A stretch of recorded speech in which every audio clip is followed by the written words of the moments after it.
ধন্যবাদ। আমার মনে হয় যে আমার বক্তব্য আর কিছুটা বাকি আছে।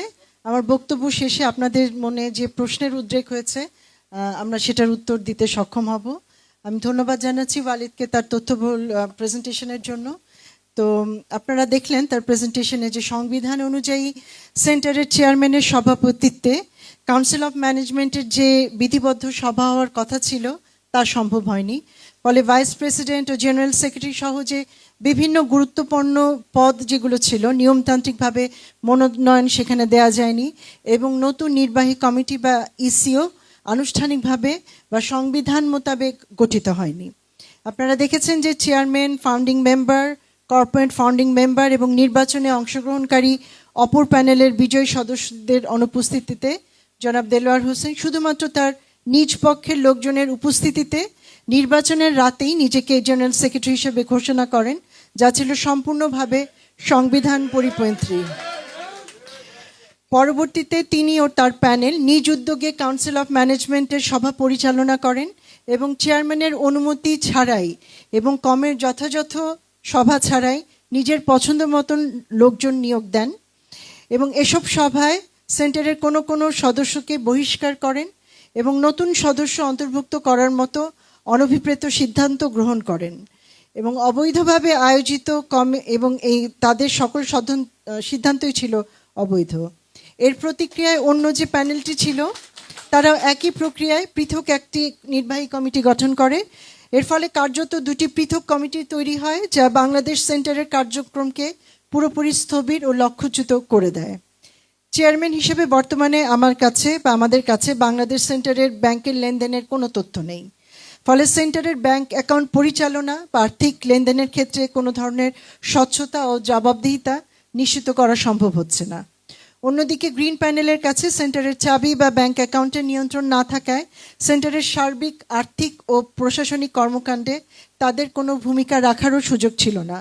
ফলে সেন্টারের সমুদায় তহবিল গুটিকতকের কাছে জিম্মি হয়ে আছে এবং আমরা জানি না সেখানে কোনো এবং কী ধরনের অনিয়ম সংঘটিত হয়েছে। এখানে বিশেষভাবে উল্লেখ করতে চাই যে বাংলাদেশ সেন্টারের সংবিধান অনুযায়ী প্যানেল ভিত্তিক নির্বাচনের কোনো বিধান নেই।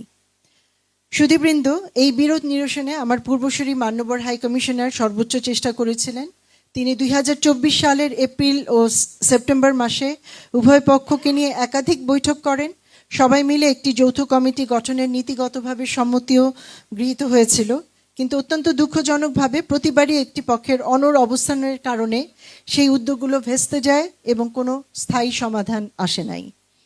যুক্তরাজ্যে আগমনের পর আমিও উভয় পক্ষের সাথে পৃথকভাবে বৈঠক করেছি এবং তাদের বক্তব্য শুনেছি, কিন্তু কোনো অগ্রগতির লক্ষণ দেখতে পাইনি।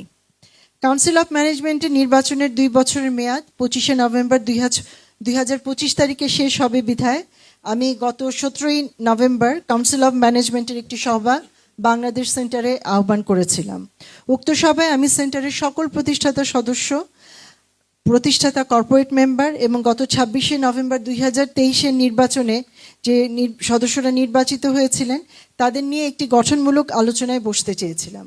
আমার মূল উদ্দেশ্য ছিল দীর্ঘদিনের বিবাদ পিছনে ফেলে একটি নতুন এবং কার্যকর বাংলাদেশ সেন্টার গড়ার লক্ষ্যে দ্রুত এজিএম আয়োজন করা এবং দ্বিবার্ষিক নির্বাচনের রূপরেখা চূড়ান্ত করা। আপনারা জানেন 2023 সালের নির্বাচনের পর থেকে সংবিধান অনুযায়ী কোনো সর্বগ্রহণযোগ্য নির্বাহী কমিটি গঠিত হয়নি। ভাইস প্রেসিডেন্ট, জেনারেল সেক্রেটারি বা ট্রেজারার পদে কাউকে যথাযথ প্রক্রিয়ায় দায়িত্ব দেওয়া হয় নাই। এই সাংবিধানিক শূন্যতা দূর করতে আমি গঠনতন্ত্রের আর্টিকেল 42 অনুযায়ী চেয়ারম্যান, এক্স অফিসিও চেয়ারম্যান হিসেবে সভাটি আহ্বান করেছিলাম।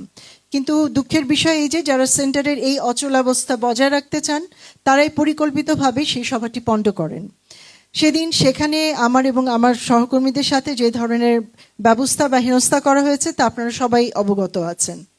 আমাদের প্রধান লক্ষ্য হলো একটি স্বচ্ছ, সুষ্ঠু ও নিরপেক্ষ নির্বাচন নিশ্চিত করা। আপনারা লক্ষ্য করেছেন যে তথাকথিত রেড প্যানেল তার নির্বাচন নিয়ে কিন্তু পুরোপুরি নীরব রয়েছেন। আমার পর্যবেক্ষণ বলছে যে বর্তমান ত্রুটিপূর্ণ সদস্য তালিকা অপরিবর্তিত রেখে নির্বাচন করলে ফলাফল একই হবে, কারণ একটি বিশেষ মহল বছরের পর বছর বাংলাদেশ সেন্টারের সদস্যপদ বন্ধ করে রেখেছিল এবং যেই স্বল্প সংখ্যক সদস্য পদ প্রক্রিয়াকরণ করেছে তা ছিল স্বেচ্ছাচারিতার ভিত্তিতে। তাই গঠনতন্ত্র অনুযায়ী আমার যা সিদ্ধান্ত সেটা আমি আপনাদের জানাতে চাই, তা হলো যে সদস্য পদ উন্মুক্তকরণ। বাংলাদেশ সেন্টারের সদস্য পদ সাধারণ মানুষের জন্য উন্মুক্ত করা হবে। নতুন সদস্যরা অন্তর্ভুক্ত হওয়ার 3 মাসের মধ্যে ভোটাধিকার পাবেন।